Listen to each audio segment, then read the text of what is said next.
शहर की पुरानी गली का रमेश काका और उसकी चाय। पिछली कहानी से आगे शहर की उस पुरानी गली में जहां सुबह की धूप भी संघर्ष करके पहुंचती थी, वहां एक छोटा सा चाय का ठेला खड़ा था। ठेले से उठता भाप का सफेद बादल और अदरक इलायची की महक उस गली के लिए किसी पहले संगीत से कम नहीं था।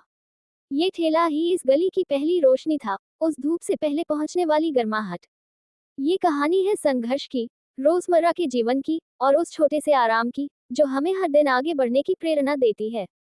रमेश काका का संघर्ष और संतोष। इस ठेले का मालिक था रमेश काका, जिसकी उम्र लगभग 60 साल थी। उनके चेहरे पर समय की गहरी लकीरें थीं, लेकिन आंखों में एक अजीब सी चमक और संतोष झलकता था। रमेश काका हर सुबह सूरज उगने से पहले ही उठ जाते। ठंड हो या गर्मी, बारिश हो या तूफान, उनका ठेला कभी बंद नहीं हुआ। गली के कुछ लोग उन्हें सुबह का चिराग कहते थे, क्योंकि उनकी चाय की भट्टी की आग ही उस अंधेरी गली की पहली रोशनी होती थी। काका चाय के साथ साथ छोटी मोटी बातें, किस्से और कभी कभी तो बच्चों को मुफ्त में बिस्कुट भी दे देते थे। उनका ठेला सिर्फ चाय का अड्डा नहीं, बल्कि गली मोहल्ले की खबरों का केंद्र भी था। दिल टूटना, अतीत की यादें। रमेश काका का जीवन हमेशा ऐसा नहीं था। जवानी में उन्होंने बड़े सपने देखे थे। एक समय था जब उनका अपना छोटा सा रेस्टोरेंट हुआ करता था, लेकिन किस्मत ने उनका साथ नहीं दिया। व्यापार में घाटा हुआ और उन्हें सब कुछ बेचना पड़ा। उनकी पत्नी और बच्चे भी कुछ साल पहले उन्हें छोड़कर चले गए थे, कुछ बीमारी की वजह से, कुछ बेहतर जिंदगी की तलाश में। काका अकेले रह गए थे। जब सब कुछ खत्म हो गया, तो उन्होंने सोचा कि अब जिंदगी खत्म है। लेकिन फिर उन्हें याद आए अपनी माँ की बनाई हुई चाय, जिसकी खुशबू उन्हें बचपन में सबसे ज्यादा सुकून देती थी। उन्होंने उसी स्वाद को अपनी जिंदगी का सहारा बनाया। पौधा उम्मीद की एक नई किरण। शुरुआत में बहुत मुश्किल हुई। ठेला लगाना, ग्राहकों को बुलाना और पुरानी यादों से लड़ना। कई बार तो शाम को इतनी भी कमाई नहीं होती थी कि अगले दिन के लिए दूध चीनी खरीद सकें। लेकिन काका ने हार नहीं मानी। उन्हें पता था कि उनके हाथों में मेहनत का जादू है और उनकी चाय में प्यार का स्वाद है।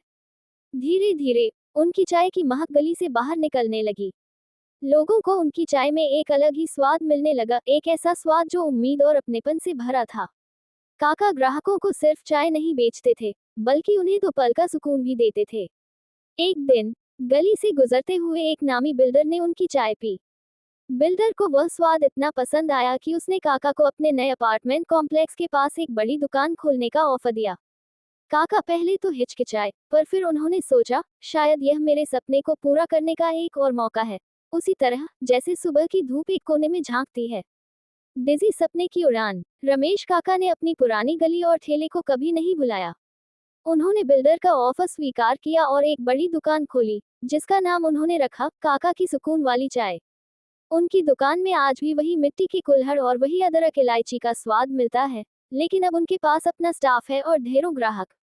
हर महीने काका अपनी पहली कमाई का कुछ हिस्सा उस पुरानी गली के जरूरतमंदों को देते हैं, और कभी कभी खुद भी अपना पुराना ठेला लेकर वहां पहुंच जाते हैं, ताकि उन्हें याद रहे कि उनकी शुरुआत कहां से हुई थी। रमेश काका की कहानी हमें सिखाती है कि संघर्ष जीवन का हिस्सा है, लेकिन ईमानदार मेहनत, दृढ़ संकल्प और नेक नियत से हम किसी भी अंधेरी गली में अपनी रोशनी जला सकते हैं। उनका ठेला, जो कभी सिर्फ एक रोजगार था, अब लाखों लोगों के लिए प्रेरणा बन गया है।